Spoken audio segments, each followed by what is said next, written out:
বেগুন ভাজা করতে গেলে অবশ্যই কয়েকটা টিপস ফলো করবে। সেটা হলো যে বেগুনটা কাটার আগেই ভালোভাবে ধুয়ে জল ঝরিয়ে নেবে। এরপর বেগুনটা ভালোভাবে কেটে নেবে। কাটার পর বেগুন ধুলে বেগুনের স্বাদ কিন্তু একদমই অন্যরকম হয়ে যায়, তাই কাটার আগেই বেগুনটা ধুয়ে নেওয়ার চেষ্টা করবে।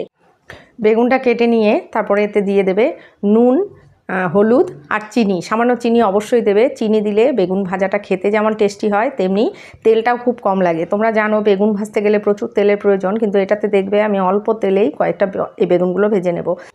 আমি এই থালায় মাখছি বলে তোমরা ভেবো না যে এটা একটা টিপস। এই দেখো জল পড়েছে এটা থেকে, তোমরা কিন্তু তা করো না। এদিকে আমার হচ্ছে খিচুড়ি আর হচ্ছে বেগুন ভাজা। আজকে রাতের মেনুতে ছিল বেগুন ভাজা, ইলিশ মাছ ভাজা আর পাঁপড় ভাজা। মেয়েরা বলছিল যে বৃষ্টি হচ্ছে খুব, আজকে একটু খিচুড়ি করো, তাই করলাম।